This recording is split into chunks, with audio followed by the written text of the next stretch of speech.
So for whatever reason, like with most Call of Duties, there's a period where I get into them for a little bit, usually around the launch window, and then I kind of forget about them, and then I get back into them about a year and a half later.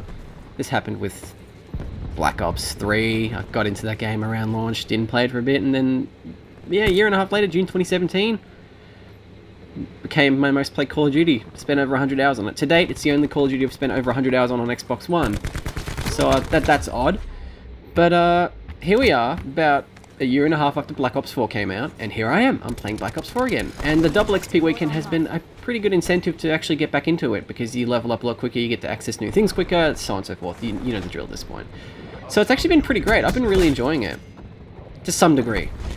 Looking back on it, I had a lot of nostalgia for Black Ops 3, even though that was only like a couple of years ago that I played it. And playing Black Ops 2, 3, and then this game does feel a lot more...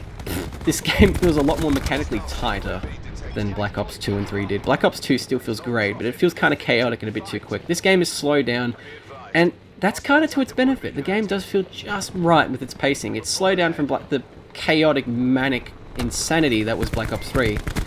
But this just feels yeah, as I said, just right. And I'm enjoying it. I like the non-regenerable health.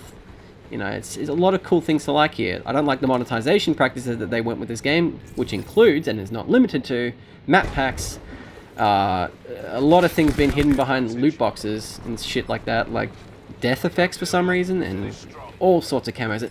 Basically everything you can think of is monetized behind loot boxes, which is very much less than ideal. And let's be real here, no one's going to play the DLC maps, because most people buy Call of Duty, they don't want to spend $60 on DLC that will never go on sale, and not many people will afford anyway. And well, that's just simply it. It's a bit shit, but it's just the reality of Call of Duty. Luckily, they changed that with Modern Warfare 2019. And what was a massive stain on this game was no crossplay. I remember people were complaining about no crossplay in this game back when it came out. But again, Modern Warfare 2019 rectified that. So that's weird. This game's kind of living in the shadow of Modern Warfare 2019 in a way, because it's probably the worst Black Ops game, and it's sandwiched between two pretty decent Call of Duty games. I mean, I like World War II quite a bit, and Modern Warfare 2019 is quite great actually, and it's being regularly supported. It's been supported much more better than bloody Black Ops 4 was, or actually World War II was actually done pretty well actually, but Black Ops 4 is just hasn't been well supported. It's a very unfortunate thing, and it's just proof that Treyarch isn't the best Call of Duty developer. It's, well, none of them really. They all have hit and misses. This is definitely Treyarch's big miss, but it's still pretty decent despite all that. I'm trying to think of more negative things to say here, but like hit detection can be a bit weird sometimes. The fact that there's that typical multiplayer like dopamine rush thing of you go into a game and you're either going to absolutely destroy or you're going to get destroyed, and there's almost no middle ground. You do have some matches where you genuinely match with people around your skill level, and it's really intense and quite fun. But that doesn't happen very often, unfortunately. It happens a bit more often on Modern Warfare 2019, I will admit, because you have crossplay between PS4 and Xbox One, which, can I mention, is going to be a godsend for that game's future, whereas this game is kind of already a bit kind of inactive in a way. Like, I mean, Team Deathmatch you can get in there really quickly, in Australia at least, but any other game mode's a bit of a tall ask, unfortunately. But that's kind of the way it goes with Call of Duty games. You know, after a while, the Team Deathmatch is, well, it's populated because Team Deathmatch is Team Deathmatch. It's just simple, get into a lobby and have some fun. There's really nothing else to it. It's brilliant, you know? But getting back to Black Ops 4, I actually like the guns. The guns are actually pretty cool in this. The ultimates and special characters and all that, I don't really care about those that much. I mean, they're largely the same characters from Black Ops 3 with some new ones. But the ones from Black Ops 3 have different ultimate abilities and stuff like that, which, I mean, you know, cool. Like this one here isn't that great. It's okay, it's fine.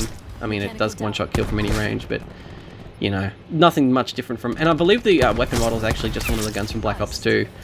But it's a bit weird. And the maps, like, I'll give it credit, the guns are fun, and they seem to be alright balance-wise. Some guns, like one or two, seem to be more overpowered than others, which was the case in Modern Warfare 2019.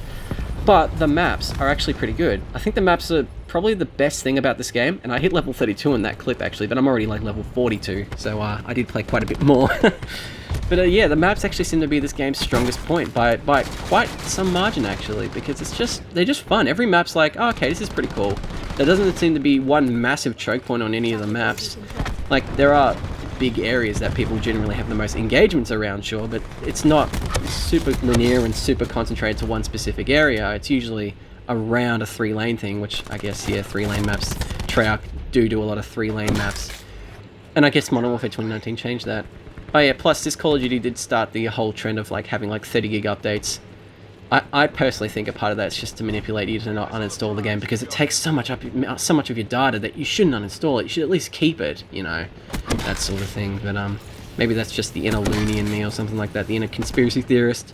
But yeah, so this is Call of Duty Black Ops 4. It's a bit of a mixed return, but I will play more of this. I will definitely play more of this. If you've gotten to this point in the video, thank you so much for watching. Hope you enjoyed the video. If you like it, like, and or subscribe, I don't care. And yeah, see you in the next video. See you later.